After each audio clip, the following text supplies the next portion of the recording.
There we go. Here we go. 5, 4, 3, 2.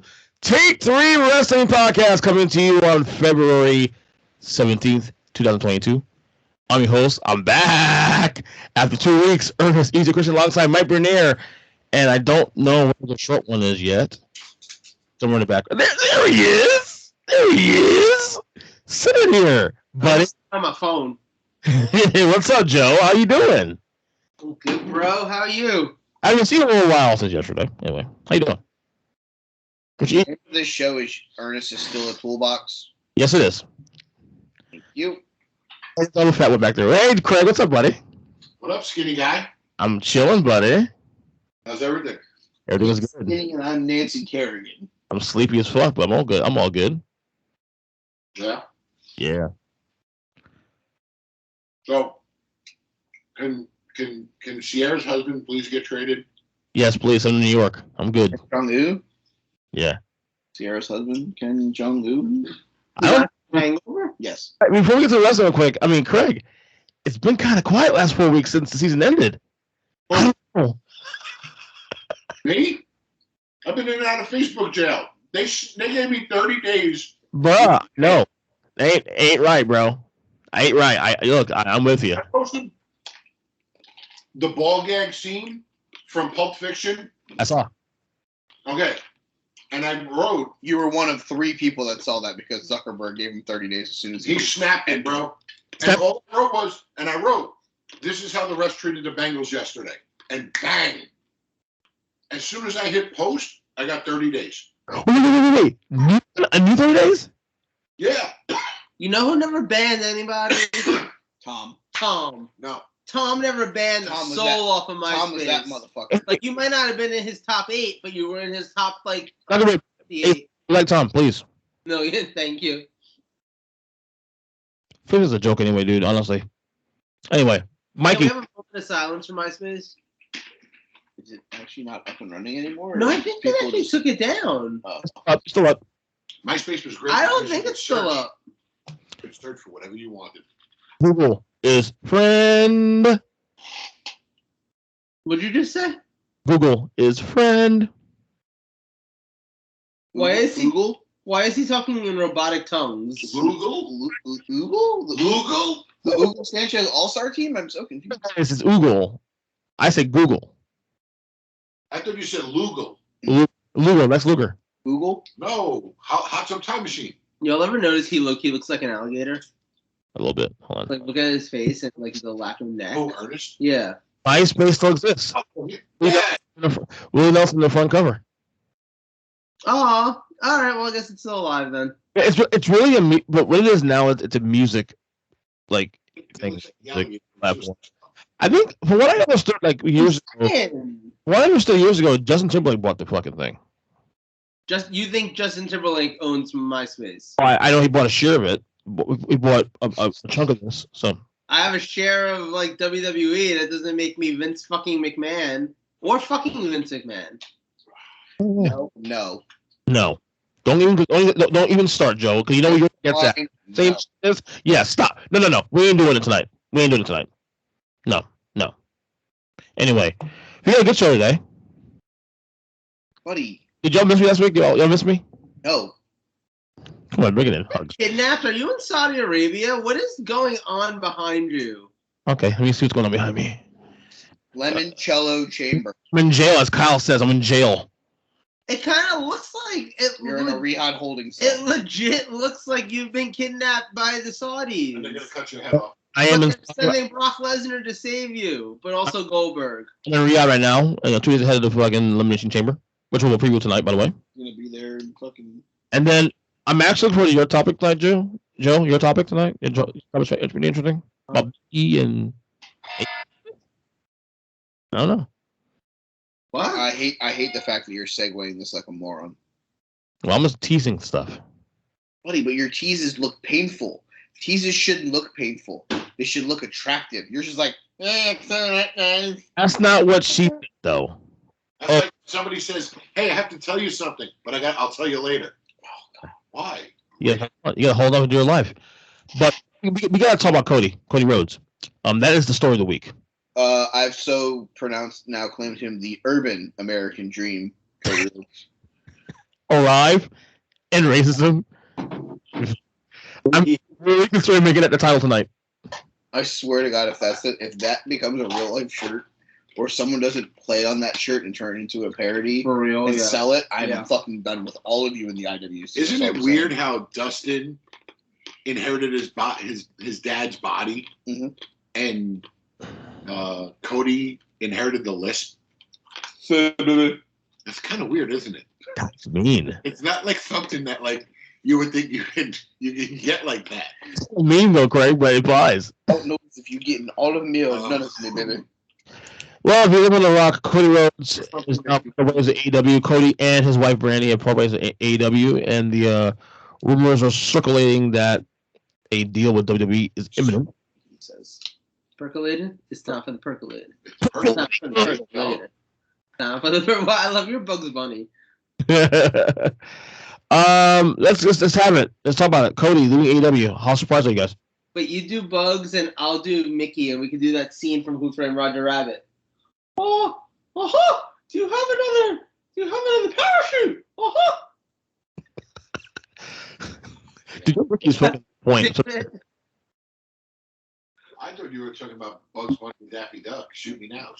Oh my God! No, I can't do a good Daffy Duck. Wabbit. No, blah, blah, blah. No, I can't do it. That sounded like Elmer Fudd. That right? It was more Elmer. Wait, that's Donald. Sorry, that didn't work. Austin. All right, shock value. How shocked are you about Cody and AEW part ways? On a scale of 1 to shocked, about 7.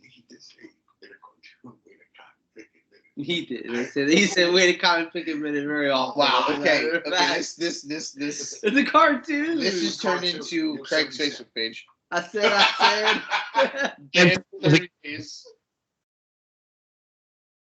Anyway. No. 30 days for calling somebody a moron. That's true. Shock value on Cody leaving AEW, I'll put at a 7.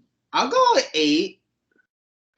Well, about a 7 to 6. So, yeah, 6 or 7. We're gonna call it. Yeah, same. Between 6 and an 8 on the scale of scales. Nah, fuck it. I'm gonna go shocked because seriously, even when they announced that he was not on a contract, we all figured, okay, well, they'll figure things out. He's one of the pillars of his company and all that, and whatever issues they may have with the EVPs. But God, the fact that he's gone and shit. I think this has bigger ramifications for the world of AEW. I've seen people come out and be like, "Oh, it's a work. He's going to show back up." Leading a group involving Matt Cardona. That's the real rumor. That's out there. His name is Muck Cardona because I'm out on fucking Matt Cardona in AEW right now. And the rumor is that Dave Meltzer's in on it. There's got to be a small chance, a small percentage you thinking that this could be a work, right? Small. Okay. It's cool to be a work, but as soon as you put company letterhead and your American Nightmare logo head on content saying, "Hey, we appreciate all the hard work that everybody's done, but we're just going to go ahead and part ways." We got tattoo. That's when it's not a work anymore. And if it becomes a work and like, "Oh, everybody in the back was working all the fans," go fuck yourself. Because that means I can never take anything that you guys put seriously on letterhead ever again. You've now lost all your credibility. Because now the next time you put out a post about a letterhead, it could be, by the way, we do not condone the racism that was shown at this week's AEW show by people in our staff. We're working on it. We're sending to sensibility training. Signed, Tony Khan, president of AEW. Buddy, the last time you put out a press release, it was a fucking joke. I think this one's a joke, too. Right. You're playing with fire. You're making it worse if this is a work. At this point, if Cody wants to go work for WWE, let him go. If he wants to buy into Ring of Honor and take over the booking there and be the new guy in Ring of Honor because Delirious is gone, let him go. Can we talk about how some of the rumors and stories are kind of why can't I say this word? Thank you. Cool. Holy shit. That was like, I was like having fucking Constantinople. I was like Bubba Ray Dudley in 1996 for a minute there. Like, Festus. what the actual fuck? Dudley. I was having word constipation. It just wouldn't come out. It was like me in high school. It just wouldn't come out. So, And there's I'm having. So, so like, that's one of the things, though, that I feel like is an issue. Because you have, you know, the one story where it's like, well, okay, he left AEW because he lost creative power and he lost his booking privileges and he doesn't want to work for a company where he doesn't have that. So, of course, he's signing with WWE and Vince McMahon, where we all know that nobody has any kind of input in creative in any capacity for the most part for their characters. unless they put him in the bioluminescent brand. I mean, I guess that's a possibility. NXT paintball. He get his hands on all the actual like names of shows that his daddy made. We've heard about a year or so that there were some issues between him and the Bucks, and you know, Too many chefs in the kitchen. right? That was that way for a long time. And that's the thing. And here's where, and I said this on 3 Count earlier tonight for those of you, or yesterday, because this will be Friday by the time most of you listen to this, and I recorded Thursday night with them, that I felt like this shows the bigger problem in AEW. Yeah. It's, I love what Kenny and the Bucks and, Chicken and all those guys are doing and this, that, and the other. But at the end of the day, that's you saying things the right way on the way out. Because, Tony Khan being the head booker, he's still probably going to Omega for ideas with the women's division. He's probably going to the Bucks for tag team stuff. But now he's like, I'm just going to take over all of it. Or is this, I'm just going to take over Cody's and fuck him. Because it just seems like Cody's the only one who doesn't have any kind of say anymore. Can we talk about one angle of this that I feel like people aren't talking about, though? Kurt? Yes. Eric, actually. Karen? Yes. By the way, for those of you at home, I'm going to say this. I don't know if you know this. If you have the ability to, there is a fundraiser on Kurt Angle's Twitter for his brother who needs a kidney transplant, I believe. Yep. Go follow that thing if you can donate, or if you're looking to see if you're a match for him. The real Angle on Twitter, on Instagram rather. Yeah. So if you're listening to this and you haven't already, go see if you can help in some way, shape, or form. 100%. Right. But Continue. So one thing that I think is interesting about this is I think a lot of us did kind of think, okay, Cody's probably going to be an AEW lifer or some capacity. Like, he's going to be there for a pretty long time. He's going to be a major part of the roster. And now it's 3 years and he's gone. And the thing is, he did a lot in those 3 years. He was involved in a lot of great feuds, a lot of great storylines. He was involved in some fantastic matches, literally reinvigorated his entire career. I mean, he went from being kind of a mid-card guy at best to being a bona fide, like, oh, wow, okay, you can work. You're a wrestler. Like, we're entertained by you. That's awesome. I think he earned his name as not just being Dusty Rhodes' son, but actually being like Cody Rhodes. Like, I think that was impressive. But I think one thing that's interesting is maybe it is good that after 3 years he's gone. Maybe it is good that like AEW good for AEW or good for Cody? Well, both in a lot of ways. And I think that like not even just in the Cody case, but in all the cases of these guys, like the ones whose contracts they're deciding not to renew so that they could sign some of these other talents, and you're kind of cycling through and you're getting a fresh roster and you're getting some fresh matches and you're kind of having an actual turnaround. Because one thing that WWE has had as a problem in the last like 5 or 6 years, maybe 10 years now, is their roster never feels fresh. It's kind of rinse, repeat. There's a reason why Roman Reigns and Brock Lesnar is about to be the main event at WrestleMania for the 3rd time in the last, 5 or 6 years? Since like 32, right? Like they've literally, this will be the 3rd time they are main eventing at WrestleMania in that period. It'll be the 2nd time inside Dallas. Yeah. The story. There's not a good excuse for that. You got to be able to have some kind of. There's a reason why back in the territory days, a guy would come in, wrestle there for 6 months, maybe a year, and then move on to the next territory. You freshen things up. You need that freshness in pro wrestling. So I think that from that aspect, it's awesome that Cody's actually kind of moving on. It'd be awesome to see him in WWE. I don't know that I'm confident that WWE would use him correctly. But the idea that he could come in and maybe be an AJ Styles type character in terms of where they actually put him on importance, Because look, there's always the chance that he comes in and they're just like, well, we remember you, you're Cody Rhodes, like, go back to being Stardust. And there's a chance that he comes back in and they give him the Drew McIntyre push. If he comes back, he's walking out of WrestleMania with the world title. You really think so? Yes. You're stupid if you Well, his value is much high as it's ever been at this point. His value right now is to strike while it's hot. Right. You bring him in, you have him. You know what? Here's the thing. I'm gonna go fucking completely nuclear here. I know it's not going to happen, but fuck it, we're gonna go nuclear. Nuclear? I've made the comment on nuclear. I like nuclear. I've made the comments before on this show. I've made the comments to Joe. I've made the comment on 3 Count earlier. Brock Lesnar will not step inside the Elimination Chamber on Saturday. Right, I agree. He gets jumped by the bloodline. Nice, nice tease. Thank you. Cody comes in. Cody wins the chamber match and goes to WrestleMania as the world champion. Oh, he's going to Riyadh. Shit. If he's coming in, he doesn't have a no compete. His contract was already up. Strike while it's hot. That would be crazy. If you're gonna come in, and here's the thing, Cody Rhodes coming in the night after WrestleMania, that's fail. 61 days from now or so. That's a long time. No, I'm good, Muck. I don't need him 60 time. days from now.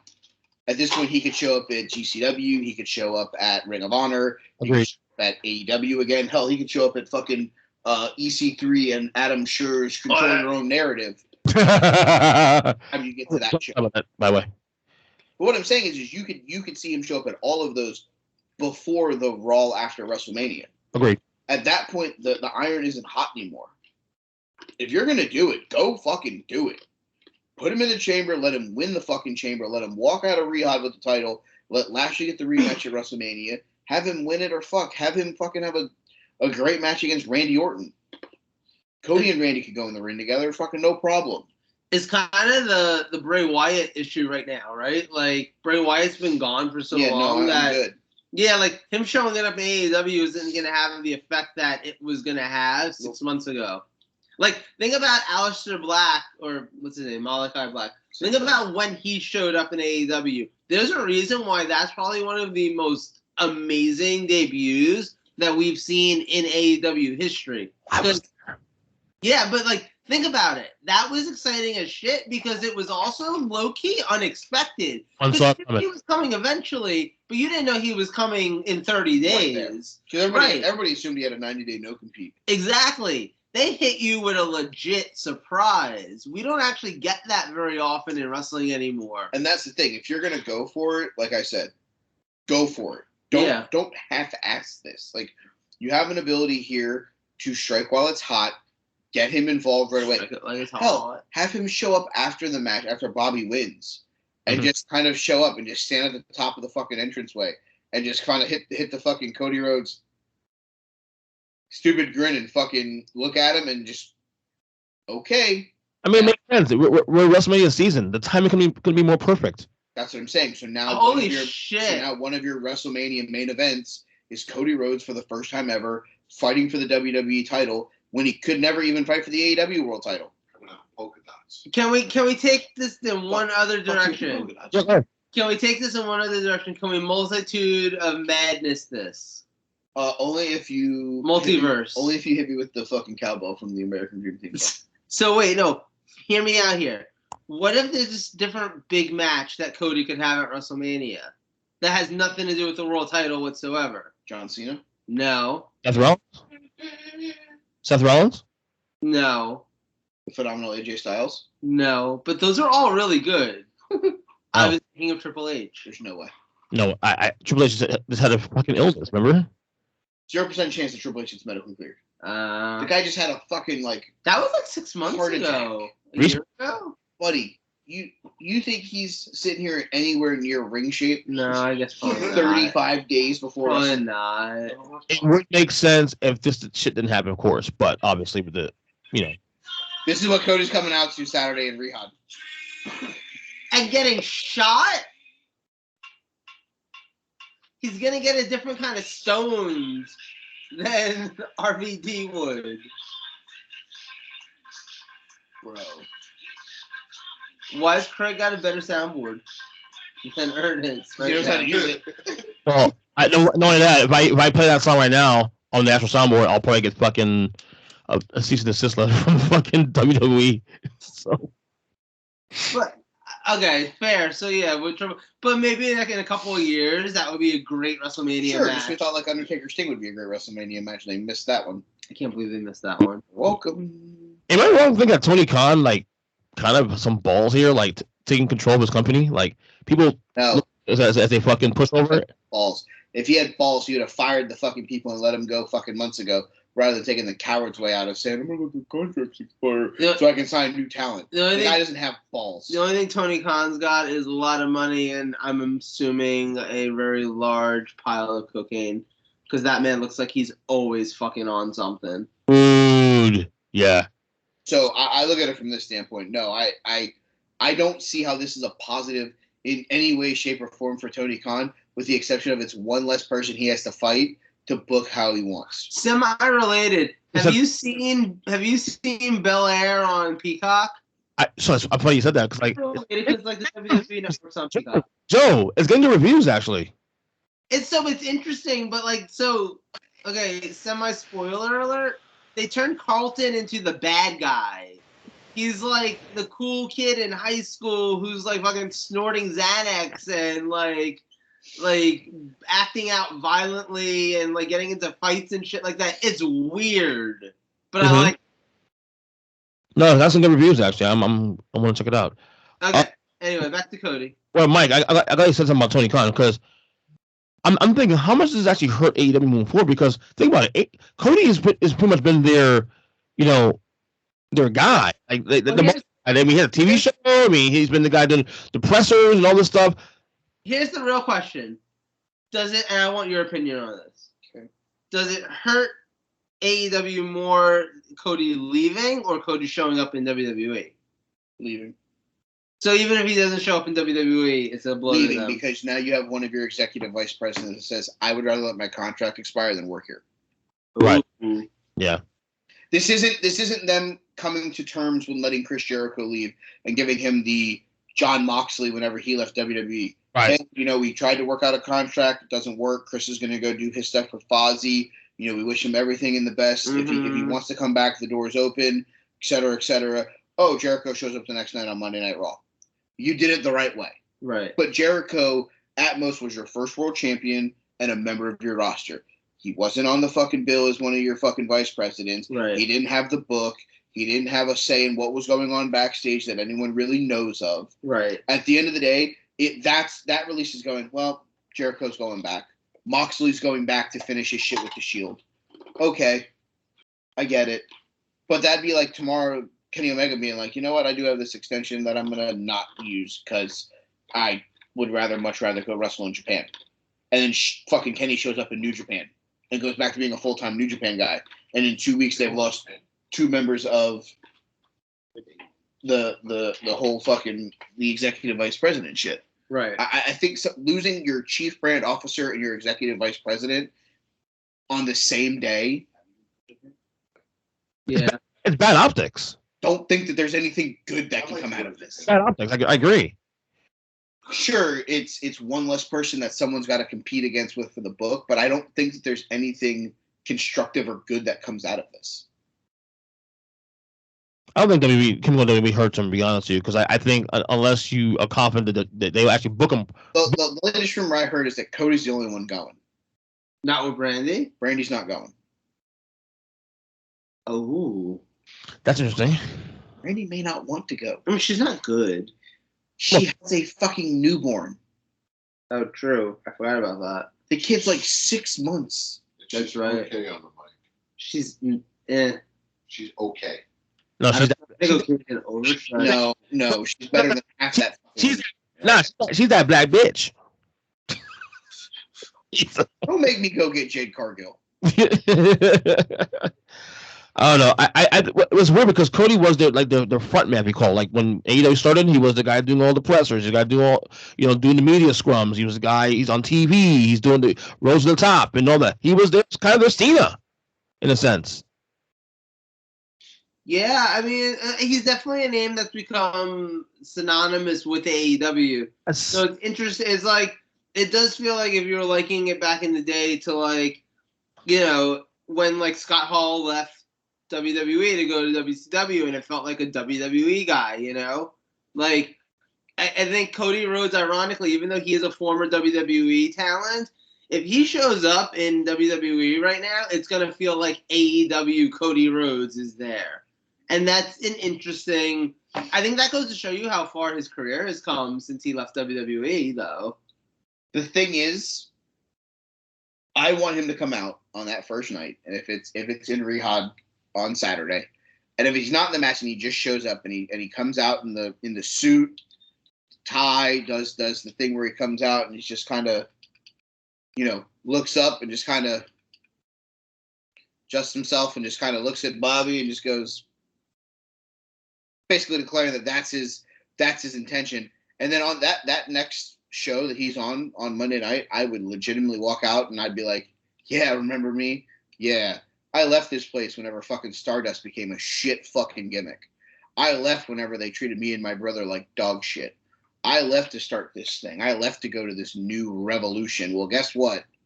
I'm back, and the revolution's going to be televised right fucking here." Don't put your trust in Vince. Right. Well, right. Does this impact? I know him leaving was an impact AEW and what they do there, obviously, but does this actually impact WWE moving forward? Like, is his name still big enough to say, "Wow"? Yeah, okay. 100% impacts WWE moving forward because he is a guy who can move assets. He's a guy who can move tickets. He's a guy who's on the big show, the Go Big Show. He's on other fucking things. He has been in a lot of those meetings that he's turned himself into a brand. Buddy, here's the thing. They're not getting Peter fucking Avalon. They're getting a guy who could be a number one guy on one of your brands if he walks back through the door. Yeah. I'm telling you right now, if Cody Rhodes walks back on Saturday afternoon, he's walking out of Dallas with a world title. It doesn't matter which one it is. Because that brand is big enough to sell assets. It's almost as big as Roman Reigns is. Oh, okay. Because of what Cody can do backstage. He can book. He can go to business meetings. He can make phone calls. He can get celebrities. He can get fucking content on TV. He can get content on social medias. His brand is a brand that if you're WWE, you want in your library, you want at your fingertips, because he's a guy who's got a fucking wrestling school in Atlanta. He's got fucking people that are working with him there. He's got fucking all the assets from the Go Big Show, whether that's AEW superstar Cody Rhodes or not. Doesn't matter if he's WWE superstar Cody Rhodes. If they still want him and WWE will let him do it, guess what? He'll take the fucking money. Basically, what you're saying here, this is going to hurt AEW more than you realize. I've said it all week. I haven't hidden that I feel that this is more detrimental to AEW than anybody wants to think that it is. Okay, am I the only one who, when Mike said got a wrestling school in Atlanta, in my head I just started going. You're not glad I said it. Okay, thank you. Thank you. I had to know that it wasn't just me. Yeah, so when you said that, everything else that you said, I just went Panda. So before we close this topic real quick, Ernest doesn't understand because it's the rap song. No, I do understand. He's the whitest person I know. Ernest is fancy like Applebee's on a date night. And fancy like Applebee's on a date night. Do you trust WWE? 'Cause look, I didn't watch Cody in real time. At the time, I'm watching it out of hindsight, and obviously. I don't think you have to worry about trusting WWE here. Do you think he'll be booked in a way where it's much different than it was before? If he walks back in the door, it's a win. It's like Drew McIntyre. It's like Drew McIntyre coming back. You don't have to book him. Like, here's the thing. Book him right now and let him go win a title. And then let him drop it in fucking 3 months at SummerSlam to whomever's next in line. Then you shift him. You leave him in the main event picture for the next 2 years. And guess what? He's going to go do shows. He's going to go do movies. He's going to get you celebrities. He's going to get Stephen Amell to probably come back and wrestle for you again at a SummerSlam like he did. Yeah. Hell, give me Damian Priest and Bad Bunny versus Stephen Amell and Cody Rhodes. And more than anything for WWE, it's a fresh face. Yeah. Face. And fresh matches. Cody Rhodes versus Bobby Lashley is a fresh match. I don't know if that match has ever happened anywhere. Really? Possibly an Impact. Maybe. Because they might have both been there at the same time. I'm not even positive that they were. I'm not Because Bobby might have already been back in WWE by the time Cody was in Impact. That's what I'm saying. But he's about to Bobby. He's having his moments. Buddy, turn your soundboard off. You're doing a terrible job. Right. He's about Lashley, but Bobby, you know? Okay.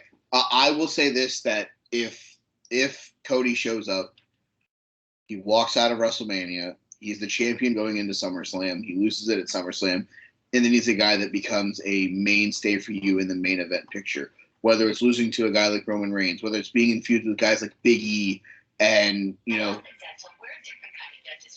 and Accidental. Sorry, wait. I didn't know that Cody Rhodes was feuding with Aspen Dental, but whatever, man. Yeah, those motherfuckers are expensive. I'm all in on Cody being a definite get if he shows up. If he does not come back to WWE, I think he's buying into Ring of Honor and taking over the booking there and being the guy in Ring of Honor. One last thing. I saw on the internet today the numbers for the last Dynamite. Lowest numbers in a while. Under 900,000 viewers last night on Dynamite. A lot of people are panicking that, they're finished. And they're correlating with Cody. That wasn't fucking promoted or booked solidly at all. Yeah. It was kind of a meh episode to me. You don't think that the departure has anything to do with that?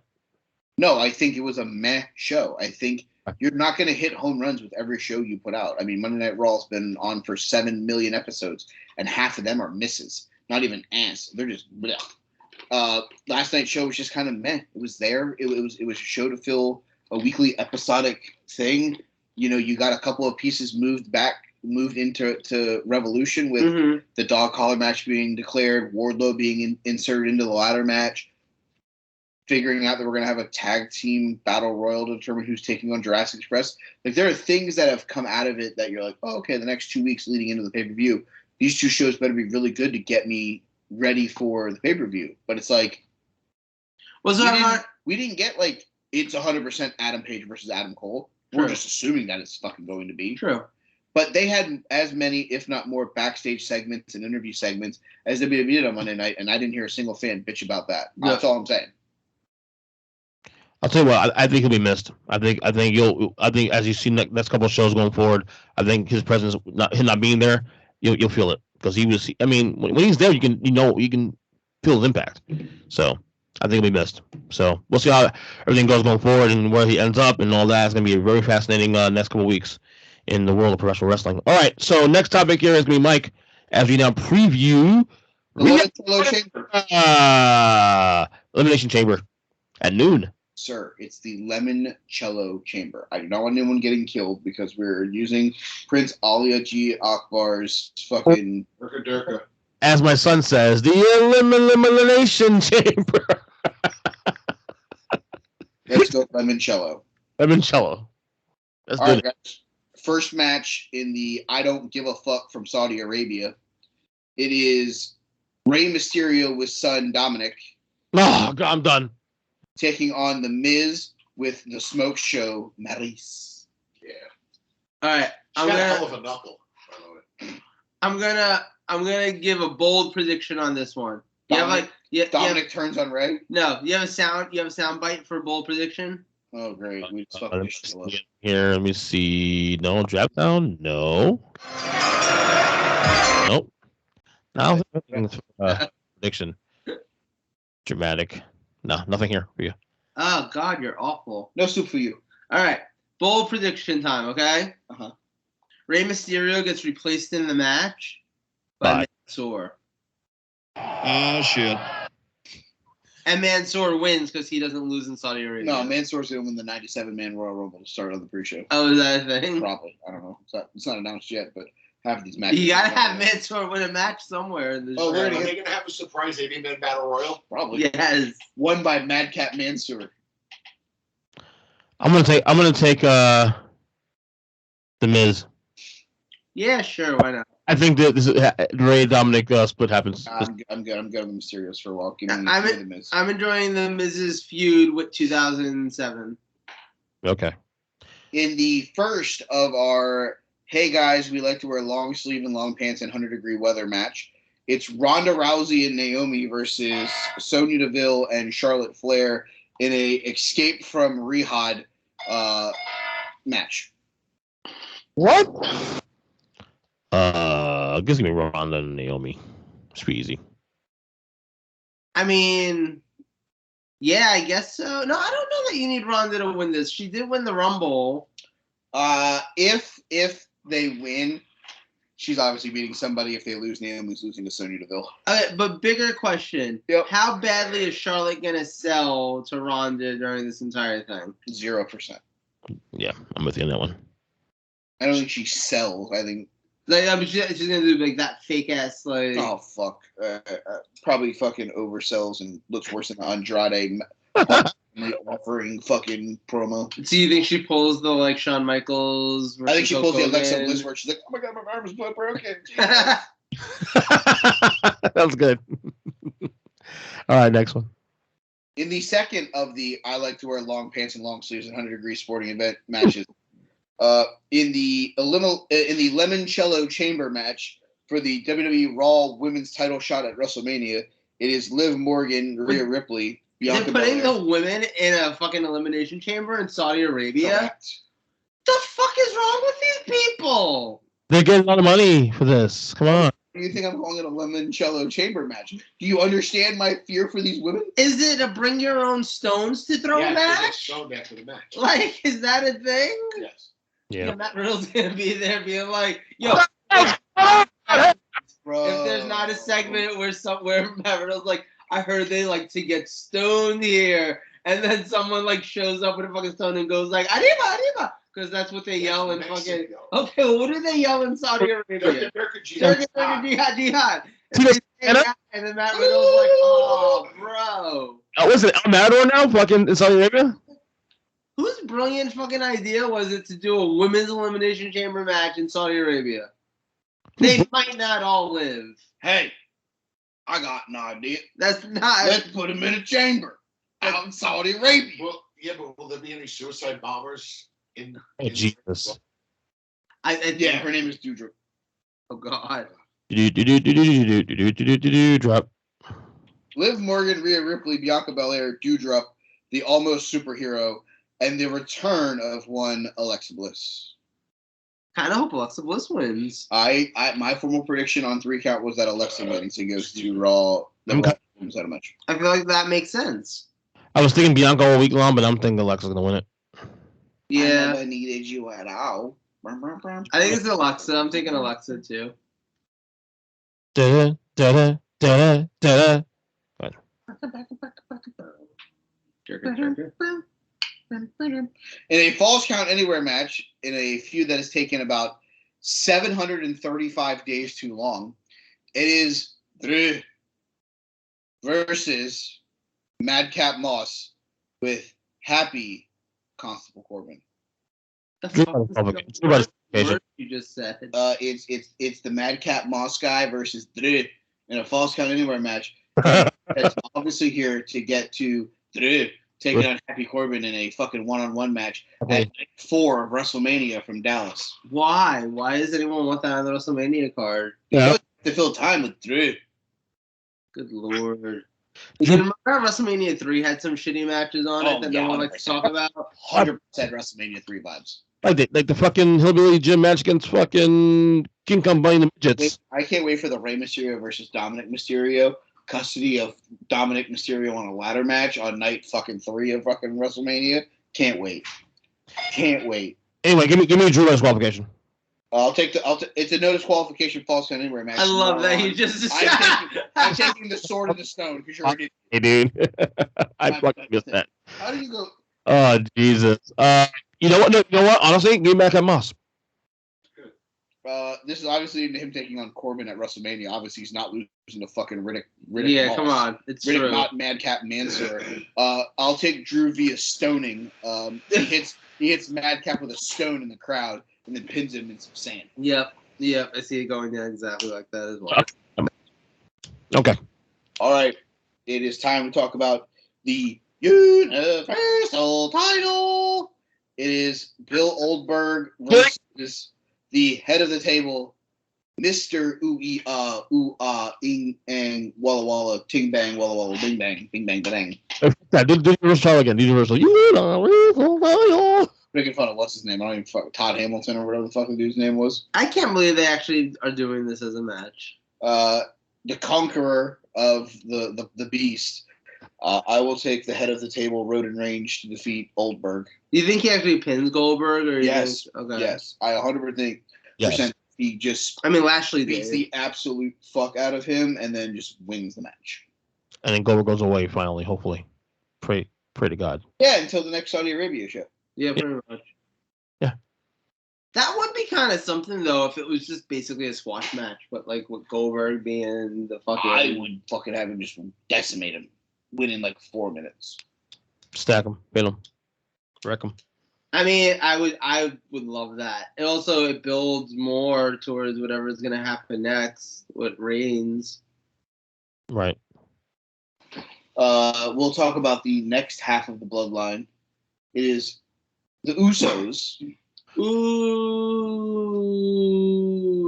So Down since. Day one-ish. Mm-hmm. They're taking on Eric, Ivar, the Viking Experience Raiders, Husk, as the Berserker would say. Berserker's a lot of love in this podcast, for the record. He gets a lot of love in this podcast, Berserker. He gets a lot of love in this podcast. Give me Usos. Give me Usos. Although, I tell you what, I was surprised that the Viking Raiders actually pulled this off. No, I think the Usos will. No, I don't know. Usos go into WrestleMania and then lose the title at WrestleMania. Right, I'm picking Usos, but it would not shock me if they went the other way. I'm gonna say I'm gonna go the other way. I think the Viking Raiders win because I think what we end up with at one of the WrestleMania nights is a good old fashioned like 4-way tag team SmackDown title match. That like they always seem to go for when it comes to the SmackDown tag team title at WrestleMania. I would actually make it the Raw tag title for sure, but that's me. But you know what I'm saying? Like there's always one of these where it's a triple threat. Mm-hmm. So you end up with the Viking Raiders versus the fucking the Street Profits on SmackDown. No, they're on Raw because Bianca's on Raw, and wherever Bianca goes, fucking Montez Ford. It would be like Rude and Ziggler. Yes. Rude and Ziggler, the Usos, and the Viking Raiders. And another team. And just, whoever else is over there. Bring up, like, Tommaso Ciampa and someone, Pete Dunne, and put them together as a tag team on the show. Yeah, seriously. And it follows through with the Ciampa and Dolph Ziggler stuff. Yeah. So, that could be... you could always put Los Mysteriosos in there, because I think they're on... No, I think they're on Raw now. Oh, fuck. Never mind. No, yeah. Fuck them. But all I'm saying is, I could see that being the direction it goes in for WrestleMania. And there's more value to that with, the Viking Raiders going in as the tag champions. I think the Usos leave WrestleMania with the titles. But, I could see have that. them retain now and lose at WrestleMania. Fair. Yeah. All right, Raw Women's title in the third of the I Like to Wrestle in Long Pants and Long Sleeves in 100. A lot of women's matches on this show. A third one. It's the Ma, Becky Lynch, taking on WWE Hall of Famer Lita. This could actually be a great fucking match. Yes, it absolutely could be. I'm excited for it, low-key. I would say that I'm excited for this one and the women's chamber match. In that order as the first two, of the women's matches. And then it's the tag match is just kind of there for me. Yeah. So, when I'm ranking the women's matches, I think this match and I think the chamber match are both going to be really good matches. Yeah. Depending on how much time both get. But yeah, no, I think this one could steal the show completely. Yeah. I just don't know how much the fans are not going to, sell out on them. So I'm kind of worried that maybe they don't get as much love as they should. I think what will save that in this case, like I think that's more likely to happen with like the Becky, not the Becky Lynch, the Ronda Rousey, like the Ronda Rousey match, because Ronda Rousey isn't necessarily that big a deal in Saudi Arabia, but as these shows and the people that they book on these shows, Goldberg, and all that, has shown us, these fans still get episodes from like 1999 of Raw. Like that's what they're up to. Like how like here in America we get like EastEnders from 6 months ago. It's like they're getting like 25 years ago wrestling airing on their Monday nights. So they're all gonna fucking be like, holy shit, it's Lita. Like I think that's an actual thing that's gonna happen. So like they're gonna be excited. Player that loves nostalgia. Exactly. They still think that the Buffalo Bills won all those Super Bowls. You got the T-shirts, remember? Got the T-shirts? Yes. They got some Bengal ones coming in too. Match. I'm allowed to crack that joke. I'm a Bengals fan, asshole. Do you want me to get you one? I can contact His Honorable Highness in Nicaragua. No. It's still too fresh, bud. 4 days. Too fresh. I cracked the joke. I'm allowed to. I'm a Bengals fan. No, I don't fucking want one of those shirts. Look, that's Carlton. That's evil Carlton on Fresh Prince. Bel Air. Give me Becky though. But I think it'll be a very high contested match, and I think last minute roll up. Becky holds the rope, that kind of shit. You see it, yeah. But why would she have to hold the rope? Are we getting another Lita match? Maybe on Raw. That's like the whole Roman Seth thing where it's like it's what they do though. I mean, Lita will be around for a little while, right? Will Lita be here at least for a couple months? Maybe she could be gone after the fucking Limoncello Chamber. Yeah. I can see her maybe being in like a backstage skit at WrestleMania or something. I can see if she's gonna be a part of WrestleMania. I guess she's bring to Mania, to be honest with you. But I don't know where you put her unless you bring in like Trish back and let them fighting for the women's title. You do the battle royal. The tag titles. Hey Mike, you got 2 nights to fill. I mean, there's options to fill up, so yeah. But there's gonna be 37 Andre the Giant Memorial Battle Royals, so I mean we'll be all right. Gear up. Oh, don't worry, buddy. I already bought my flight deep in the heart of Texas. That's where it is. Stars at light, shine deep and bright. Deep in the heart of Texas. Name the movie. I've ended up at another KKK meeting. Oh, fuck off. You sang that song the last time we were ass. I don't know that song. You're an idiot. I swear to God, you're almost as big as a toolbox as he is, and that's hard to fucking do. I swear I don't know that song. Moron. And Limoncello Chamber match. Cello? Limoncello. Cheddar. Saudi Arabia. It's it's pronounced Jeter, like Derek. No.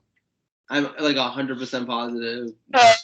It's Jeter, like Derek. No chance. Jeter. It's Robert W. Lashley, the world champion, coming in taking on Seth. For some reason, we just keep putting fricking in it, like that's his name now. Is Seth frickin' Rollins? Like, no, that's not his middle name. His mother wouldn't. It's his nickname. It's some guy who has a theory of relativity. Some dude that likes to get stoned, a phenomenal one, and some bestiality major. I don't know, weird, right? Yeah, that's the match. Go. Oh, this is easy. Mommy! Next. There's only there's 2 people who could possibly win this match. Theory of relativity. There's 3 people who could actually possibly win this match. Theory of relativity. Robert W. Lashley and Brock Lesnar. I was gonna go with Lashley, Lesnar, and Rollins. Any one of those 3 men, I feel like actually has. I think Riddle has a legit better. Nice wild card, dude. All right, so there's out of these 6 people, the only one that's a shoe-in that isn't walking out of Jeddah as the champion is fucking Austin Theory. Because there's no reason this guy should be in this spot. Well, I'm not AJ Styles either. But if he walked out with it, at least you'd be like, damn, whoever he's fighting on fucking night one's gonna have a good match. True. Unless Joe booked it, was booking this shit, then he would fight Austin Theory to win the title. Yes. And then have a bra and panties match at WrestleMania with Sammy Guevara. God. Could open the most forbidden of doors.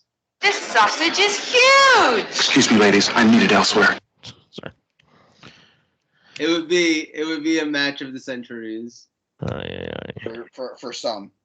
Others, it'd be a match where they also wanted to drink bleach afterwards, but whatever. If you show me your penis, I'm going to take it away from you. Anyway, go. You said your piece, Mike, earlier in the podcast. Yes, I don't think Brock Lesnar gets into the chamber. And who wins it? I believe Robert W. Lashley will walk out as champion. Unless your whole Cody thing happens. Too. Yes. If that's the case, then I think Cody walks out with the title. Okay. All right, so out of 6 people, there's like 5 of them that have a legit chance of winning.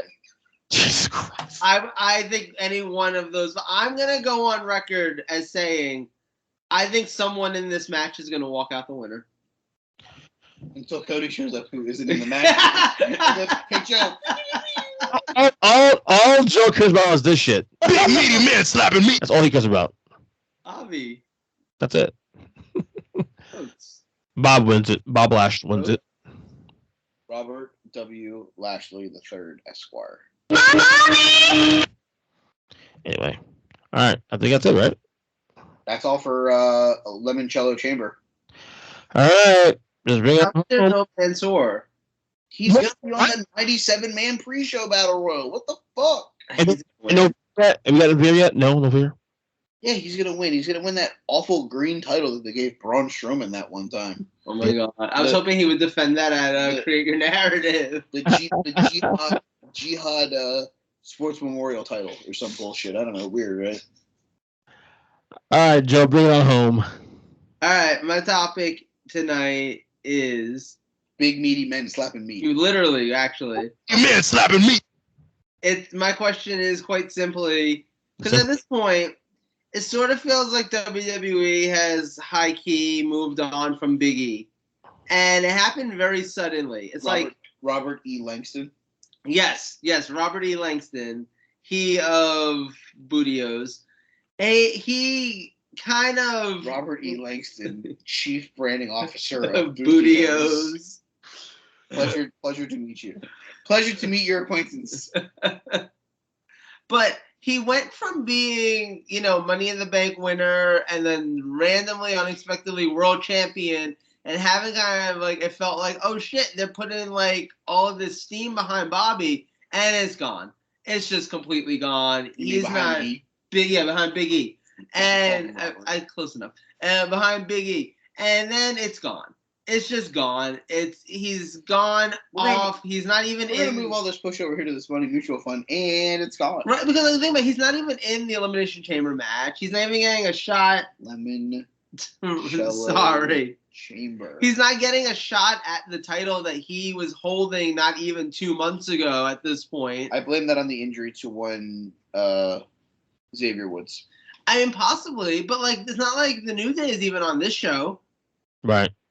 Are they part of the group that really don't want to travel to frickin' rehab? Possibly. Though? I mean, I know Kofi has a bunch of young children. Probably doesn't want to be left behind on a fucking. I know he did a trip last time. He did it for Crown Jewel. He defended against Drew. Remember? Yeah. Yeah, but as world champion, you're you expected. Hey, we need you over here because you're the fucking champion. You need to defend the title. Hey, you're not doing anything except for being part of the New Day right now. You want to stay home? Stay home. I think there's a difference in where he was to where he is now. But that's the whole point, though. No, I'm not disagreeing with you. I'm saying that one where he went and chose to go and defend the title. There wasn't really a choice there. Right? Hey, you're defending the fucking title in Rehab. Now it's hey, if you don't want to come, we understand. Hang out with your family. We'll see you on fucking Monday when we get back. Well, you don't want to come? Sorry. So I just think that my question here is, given where his stature is with WWE at this point, do you think that Big E would be more successful right now if he were in AEW? I don't know, to be honest with you. I don't trust Tony Khan's booking, dude, to use him correctly. I'm going to say no, honestly. Interesting. I just don't trust his booking enough to do it. You think Tony Khan would mess it up? Yeah, fuck yeah. Worse than Vince has. At least fucking E, as bad as his title reign was, at least E isn't still prominent in the company. He's used. I couldn't see E fitting in AEW anyway, to be honest with you. Even this in general. his personality doesn't fit AEW. I don't know. He's a WWE guy. You know what I'm saying? I don't know that I agree with that. Craig, hit me with it. You fucked up. You fucked up. Tony Khan, you fucked up. I don't think Tony Khan would be able to get him anywhere near close to where he was. Okay. He's had options. Powerhouse Hobbs. Yeah. Scorpio Sky. Ricky Starks. And we can go down another rabbit hole of this shit. You're starting a rabbit hole now on this, Mike. You don't have to go to a rabbit hole, but the idea of minority wrestlers, yeah. That's why I opened up that rabbit hole. I have no confidence that Tony Khan would be able to figure it out with him. Because here's the thing. His wrestling, his in-ring style would fit very well with the guys in AEW. Yeah. They can have bangers. That's His on-the-mic skills probably isn't at the upper echelon of promos in AEW, but would be serviceable. Yeah. Would be bearable. But unfortunately, there is zero confidence in the guy who now has full control of the book that he's going to be able to figure out what to do with him. It's the same problem that Vince McMahon has with people sometimes. It's like, what the fuck do I do with this guy? I'm going to put him in a fucking the Wish Demolition costume and call him fucking Karrion Kross and then cut him 6 months later. The Bearcat. The fuck is Bearcat? I don't know. That's why he's not fucking there anymore. And the reality of the situation is how bad is it? And I'm going to veer off on a tangent here for a minute, and I'll let you guys get back to it. Yeah. How bad is it that the first person that fuck is going to push that is not, the most diverse person that he's going to push, the first one that he's going to push is a guy who's now an ex-WWE guy. Because at the end of the fucking day, he's had however many options in brand and didn't fucking do it, and now he's going to have fucking Keith Lee be the guy? Because Keith Lee's probably winning that ladder match, and he's probably winning the fucking TNT title. Oh, yeah. At the end of the fucking day, he's going to be the most over ethnicity. Right, agreed. But I agree with you. Outside of that bitch, Jade Cargill. But I do think it's twofold, though. I think it's not only will Tony Khan fuck it up, I don't think he fits that company anyway. See, I do. I 100% think he could have great matches with members of that roster. I'm talking about personality, his character. I think that his character, I think he's someone that can adapt into a new character. Yeah. He's not bringing the New Day, Big E, but he could bring five. I want 5 Big E, like fucking old school, like when he was in NXT as the NXT champion, beating people, making the rest count to 5 before he won the match. Like that Big E could come back and be a kick-ass member of Team Taz and be fucking a main event player. Absolutely. Yes. But the problem is the guy booking it. I don't trust that he won't fuck it up. I agree. Joe, what do you think about this? You fucked up. Thank you. I mean, I feel like I don't know that I have the distrust in Tony Khan that you guys do. And maybe that's naive of me because I don't not see your points entirely. I do think that Big E is more talented, and also Keith Lee is more talented than a lot of the other minority wrestlers that they've had so far. I think it's something that they've missed for a while. I will take Jay Lethal. I will take. Jay Lethal they just got. Ricky Starks, I'll give you. Take fucking Scorpio Sky. I would not. I'm not a Scorpio Sky guy. Yes, you're not a Scorpio Sky guy, but the problem is he's good enough athletically to have been pushed. Yeah. He chose not to. Instead, he chose to push guys like fucking Joey Janela. Yeah. Jimmy Havoc prior to his release. Yeah. Sorry. There's no trust there. There's no trust that he would get it right. He has a home run of a guy right now walking around carrying a title that doesn't even fucking mean anything. That should be a guy who is cutting promos against the fucking best of them, who just had probably the best non-pay-per-view match that AEW has put on in Absolute Ricky Starks, and you can't get him off a fucking Rampage. I mean, I don't understand that. I don't understand why Ricky Starks isn't a bigger deal there. I'll give you that 100%. And now it's like, well, you know what? Fuck it. We have Keith Lee and we have, potentially Big E. Like, yeah, let's have those two guys be the guys. You've had guys that could have been the guys and have fucked it up. Why should I have the confidence that you're not going to do it again? Right. You're not giving me a track record of figuring it the fuck out. And that's 100% with you on that one, Michael. 100%. The one thing I would say, though, is, like, yeah, I guess there's a lot of potential there that if he were to jump over, that he would just get lost in the shuffle. As a lot of guys who have jumped over have, as like Andrade has, Jay Lethal. And at this point, Malachi Black is even one of these guys. They're gonna end up being the team that wins the tag titles. Oh no, that's great, but like it's like it went from his really hot debut and that feud with Cody to feuding with Brian Pillman Jr. You know what I mean? Like there definitely was a lost in the shuffle moment for Malachi. Sure. And like one of the cool things about AEW with its deep roster is guys can go down the card and then bounce up and become the next tag champions or something like that. And it keeps it fresh to a certain degree. Or they could just be on AEW Dark Elevation for 6 months until their contract runs out. And they decide not to renew it because they don't know what the fucking word release means. Right. But Vince McMahon's an asshole because he won't release Ali. I think I'll see the turn of AEW. You're going to see a lot more heat on AEW as we end this year. You're never going to see heat on AEW, buddy. Fucking wrestling fans are too fucking living in a bubble that this is like the greatest fucking revolution of all time. But, their fans, yes, but there's a ceiling to that, though. Not going to see it because he's not someone who's taking the livelihoods of people away from them like Vince McMahon is. Vince McMahon is an asshole. But guess what? Vince McMahon has always been an asshole. He's always been vocal about business. This is what I'm doing for my business. Yeah. Guess what? You're not going to like it. Hey, let's be real here, guys. Major League Baseball right now is trying to do what's best for them. The Players Association are like, you guys are fucking morons. 15-minute meeting today. Guess what? At the end of the day, if the owners want to lock out because they think it's going to make them more money or it's going to be less money they're going to have to pay, guess what? It's their fucking business. Right. We don't have to fucking agree with it. We can agree that the fucking owners are the biggest idiots in the fucking world. But guess what? They're the fucking owners. Right. Tony's never going to hear heat for it because Tony is too much of a fucking, hey, let me be your best friend. Let's go play video games in your mom's fucking basement. He comes off as the high school nerd, like BFF friend that's like, hey, let's go play Halo. But that's what it is. And at the end of the day, he's not going to hear any shit for it because at the end of the day, guess what? They're still in business. They're still a company that's putting on good to great professional wrestling when it could be great to fantastic professional wrestling. But there's things that are missing from it.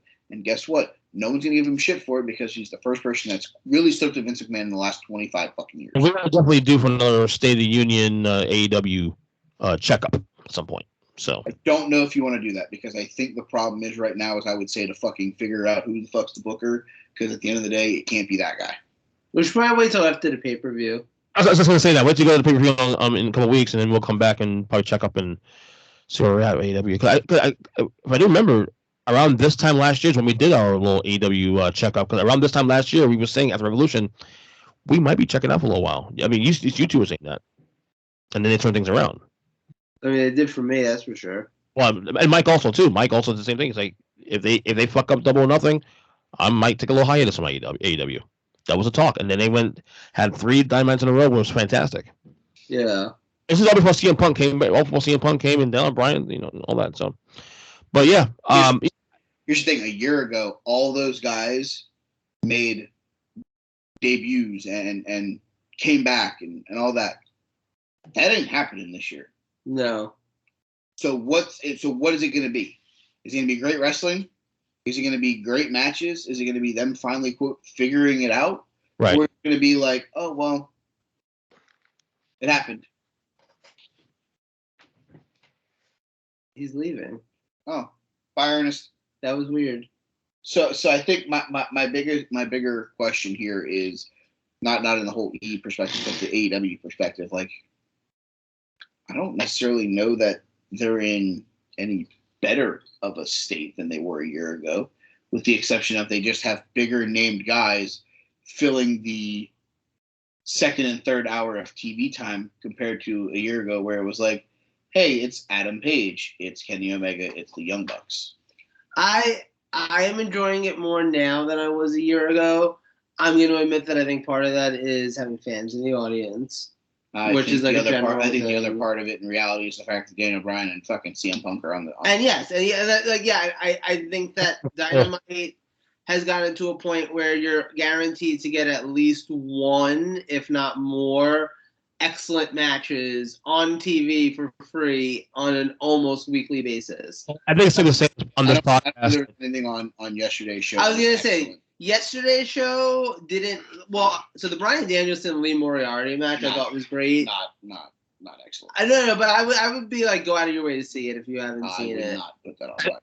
I think it's safe to say though that No, Joe. me neither. I think it's safe to say that Joe is right now currently the AEW mark on this podcast because I have not watched. that. I have not watched Dynamite in 6 weeks. Last night's show didn't have any match of the year worthy contenders, but it had a lot of really good stuff on it. Like I did enjoy it. Like it was a middle of the road episode compared to the last couple of weeks. You know. So on the basic level, you're watching the product weekly. I have not watched in 6 weeks. Yeah, I mean, you're missing out, honestly, in my opinion. Not that I don't want to. It's just that I haven't watched any wrestling outside pay-per-views in weeks. Right. So. Well, I mean, just like take time out of your jerk-off schedule and just start watching wrestling instead. But I like my jerk-off schedule. How about don't fuck me up, man? Shit. I gotta have a conversation with your wife. I've come to the conclusion that that you both are the AEW marks here, and I'm the one that's always going to sit here and grade it harsher because at the end of the day, change is good, change is fine, but rooting for change because it's not WWE isn't part of the fucking solution. I think there's too many people that are just like, it's an alternative, and that's why I watch it. And I'll say this much: and one thing I will say that we, for the most part, have been very honest about how we feel about the product. The last year, because it's WWE alternative. Personally, I watch it because I just like it. I'll tell you just about the last 6 months. I've been very critical of AEW, especially on social media, and how Tony Khan does things and how he reacts to things and this and that. So, no, they get the same criticism as Vince does too. At least on my end, and on Joe's end too. Certainly you, Mike. So I mean. At least in this podcast, we're honest about it. I don't know that they get the criticism that Vince does from. Well, from whom? I don't think Joe criticizes them as much as he does not trusting Vince. I agree with that. I think he gives TK the benefit of the doubt more than he does Vince. And I've probably been one of the most vocal people. I fucking tagged Tony Khan. Oh, I'm not disagreeing with what you're saying, but right. Your comment was. Right. That I think Joe gives TK more of the benefit of the doubt than he does Vince. Right. And I think it's that scorned lover approach when it comes to Vince. I've wanted to believe that it's going to be this for however long. Not that Tony isn't doing anything fucked up. It's just I just don't want to think Vince is actually going to get it right. Right. And I think the problem is Tony's one of those guys where he's already proven that he does not know how to handle social media.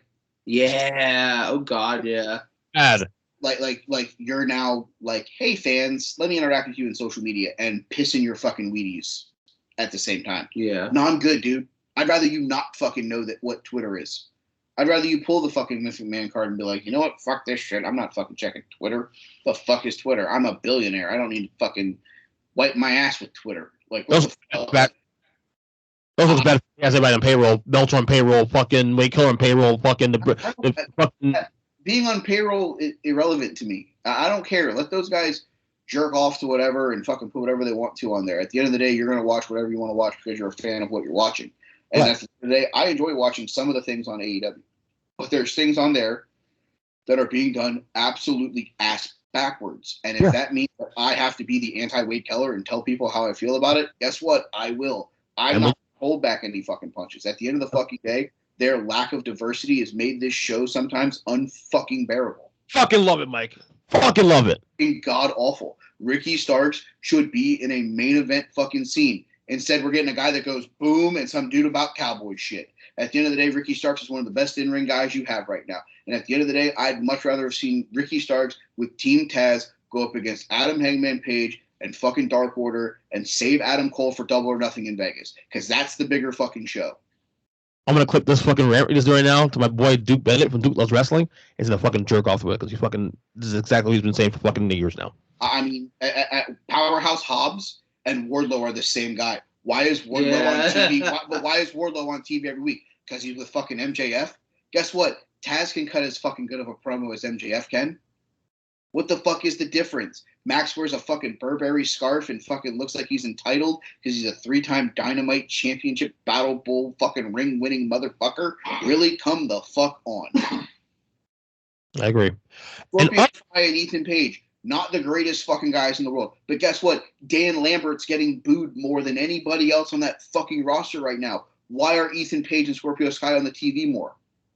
Haven't they just pivoted away from they're Dan Lambert's boys. Like, put those motherfuckers on TV every fucking week. I don't care if it's a pre-tape, if it's a fucking promo in the backstage with somebody. I don't give a fuck. At the end of the day, the guy that's getting the most heat for your company is a guy that does not work for your company, who has 2 guys that do work for your company under his tutelage, and you're sitting here fucking it up by not having them on TV. You've now lost all of their heat. All right, on that note, nominees time, rest of the week. I'm going first since I hadn't gone in 2 weeks. Hold on, I gotta put the things up. That's right. You get the fucking spreadsheet out. Okay, Ernest. Joe, look kind of shocked there, buddy. What's up? What's up, Joe? I can't think of people. Well, my number 1 selection this week is Naomi. Wow, good. Glad I wasn't going to pick that one. Great match against fucking Charlotte last week on SmackDown. I'm going to take the new NWA World Heavyweight Champion. Give me the woo himself, Matt Cardona. Ah. Oh, yeah, that's a good one. I have no idea. I so you can steal one of his.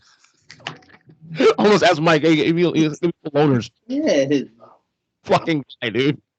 So what's the list then? Time for shit.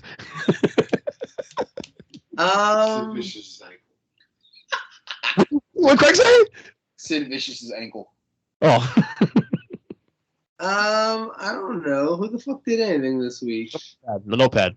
The hand that came out of Mae Young. I mean, there was the finals of the Dusty Rhodes Classic. There was other matches. Oh, that's right. I forgot NXT had its whole thing. And Okay. Give me Carmelo Anthony.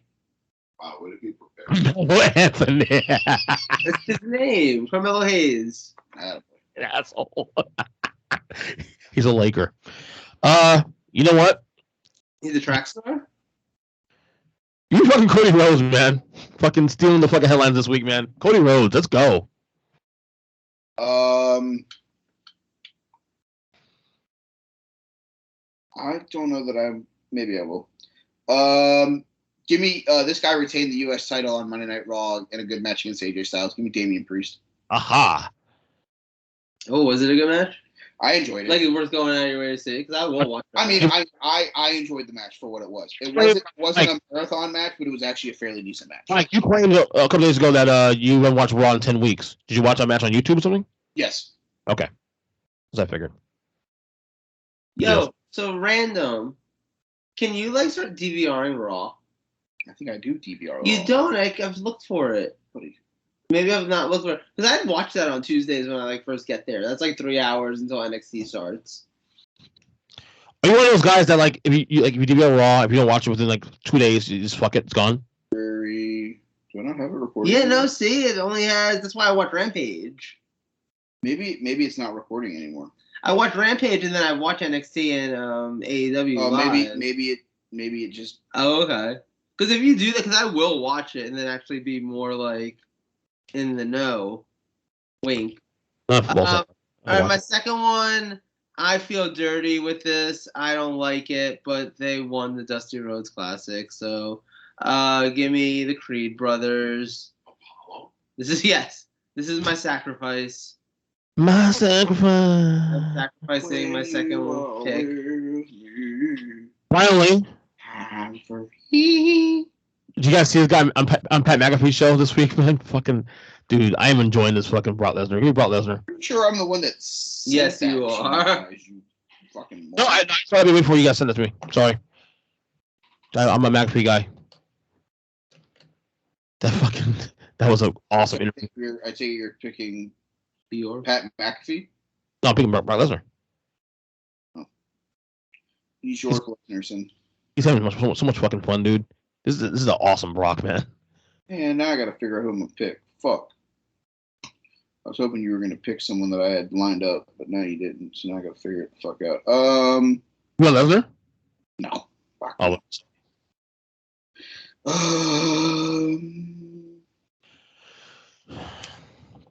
Pick Paul Orndorff. Not if your life fucking depends on it. Oh. Oh, you know what? Shockingly here, you know what? I'm going to do something crazy. First time. On a show from Defy Wrestling, no, it is not the return to Defy of one Swerve Shane Strickland, and no, it is not the contract given to one Nick Wayne, the 17-year-old that AEW has signed, that Darby Allin brought his contract. My pick for this week's final wrestler of the week is going to be none other than their new Defy Tag Team Champions. This team won a ladder match. The team that they faced was managed by former Heavy Machinery member Tucky. Oh, Give me the old Bollywood boys. Oh, shit. wow. That's unexpected. Joe. You're the last pick. Me? Yep. All right, fuck it, Braun Breaker. Oh, that match felt way too much like a Goldberg match, just saying. On And like a 1999 Goldberg match, not like a current Goldberg match. Right. I don't know why Post taser. there's a difference, but violets are blue. He was less inclined to kill people in the ring back in I 1999. don't care about Less? you, but I still woo woo woo. that's when he like ended Bret Hart's career. Yeah, Bret Hart shouldn't put his face there. Tag for Hart. Huh. Hashtag fuck Bret Hart. All right, final thoughts, guys. Before we get going.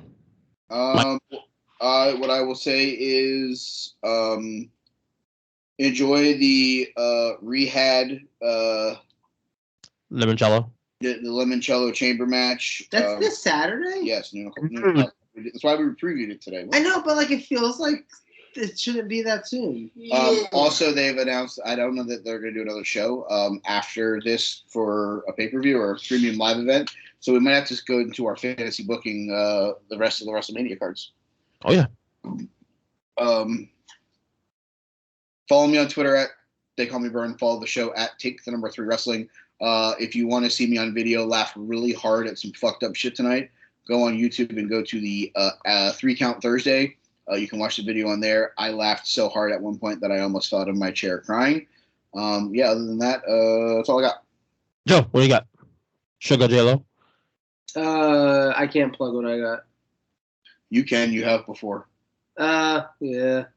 I don't know. Follow me if you want to see my dick. On that note, follow me on Twitter, EJ Christian 7, Earnestly Podcast Network, the whole 9. Fellas, great job as always. Happy to be back. And I guess we'll see you next week, right? Anything else? Yeah. No. Top guys. Top guys. Toodles. Later.